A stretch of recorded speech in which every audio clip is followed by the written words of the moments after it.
Milliy ruh. Millatning taqdiri va yoki millatning kelgusi istiqbolidan so'z ochganda eng dastlabda esimizga keladigani milliy ruh. Ya'ni xalqimizning milliy ruhini yetildirish. Undaqda milliy ruh degan zodi qandoq ruh? Biz yashayotgan g'arb dunyosida milliy ruhga qandoq ta'bir berilgan? İngilizce lug'atda milliy ruhga mundaq ta'rif berilgan. Milliy ruh bütün millatga o'rtaq bo'lgan ruh yoki orzu. O'z vataniga bo'lgan sadoqatmanlik ruhi.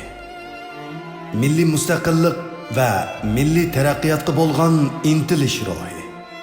Milliy manfaat yoki umumning manfaatini a'lo bilish yoki uni shaxsiy manfaatning ustiga qo'yish ruhi.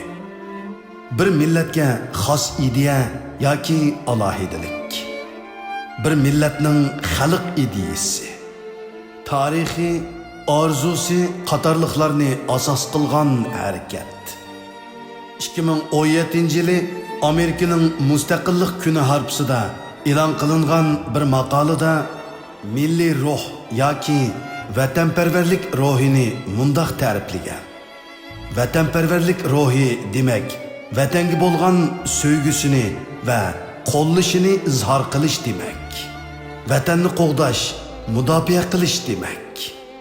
Adil va inoq jamiyat barpo qilish demak. O'rtaq milliy manfaat uchun xizmat qilish demak.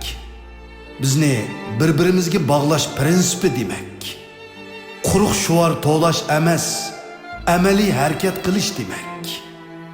Tashabbuskor, apuchan va kang qo'soq bo'lish demak. Yuqorqilardan shuni ko'rib olishga bo'ladiki, milliy ruh bir millatning o'z mavjudligini saqlashning to'riki. Milliy ruh bir millatning ro'naq tepishining harakatlantirgich kuchi. Milliy ruh demak, milliy manfaat yoki umumning manfaatini a'lo bilish demak.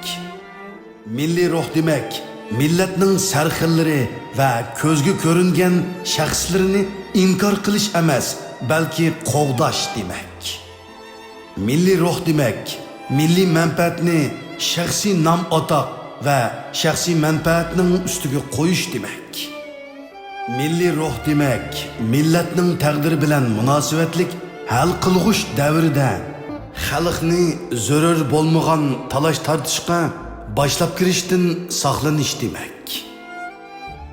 Hindistonni Angliya mustamlikasidan mustaqil qilgan Mahatma Gandhi milliy ruh to'g'risida mundaq degan ekan.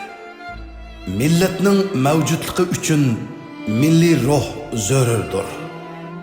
Milliy bayroq milliy ruhni yetildirishdagi moddiy yordamchidir.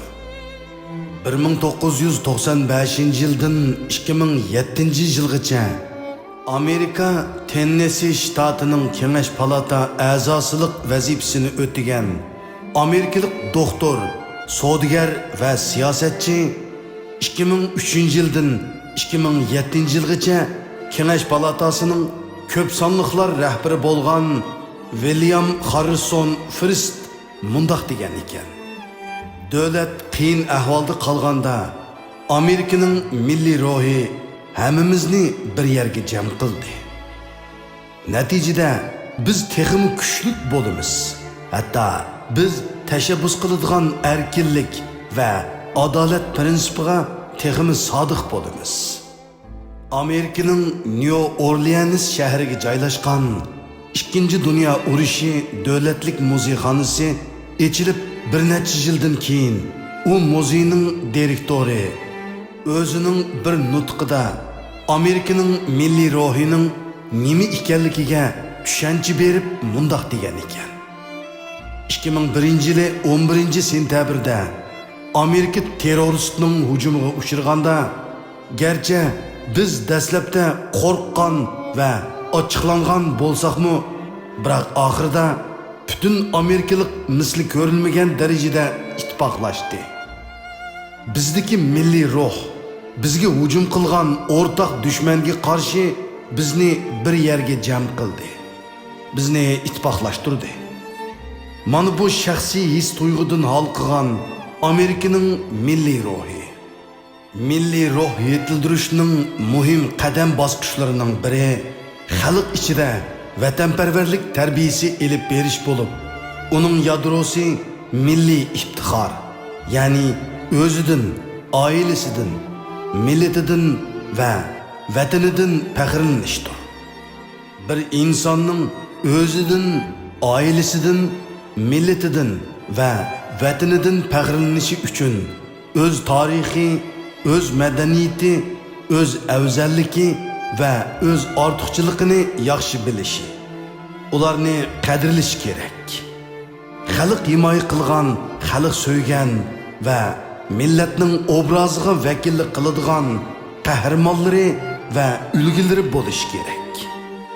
Bir insonning o'zini, oilasini, millatini va vatanini inkor qilishi tarixiy shaxs va qahramonlarining obrazini xunuklaştırib, o'z millatining kamchiligini haddidan ziyoda ko'ptirib, o'z millatining o'tmishini yo'qqa chiqarib, o'zini va o'z millatini kamsitish insonlar ichida umidsizlik paydo qiladi va insonlarning o'z millatidan faxrlanish tuyg'usini vayron qilib, milliy iftixor va milliy ruh yetildirishga zo'r darajada to'salg'i bo'ladi. Bir millatning o'z millatidan faxrlanish tuyg'usi u millat xalqining millatparvarligi va o'z vatanini so'yishning ochqichi. Agar bir millat va yoki u millatga tava har bir inson o'z millatidan faxrlanmasa yoki u faxrlanish tuyg'usi vayron qilinsa, u millatning millatparvarligi va vatanparvarligidan so'z echish mumkin emas. Bir millatning millatparvarligi va vatanparvarligini yo'q qilishning eng oson usuli u millatga tava xalqning o'z millatidan faxrlanish tuyg'usini vayron qilishdir. Uyg'ur bo'lish sifatimiz bilan har birimiz bo'layotgan ishlarga aql ko'zimiz bilan qarayli. Bir ishga baho berishdan burun qo'limizni yuragimizning ustiga qo'yib turib, vijdonimiz bilan o'zimizdan so'rab boqayli. Bizning milliy ruhimiz nada?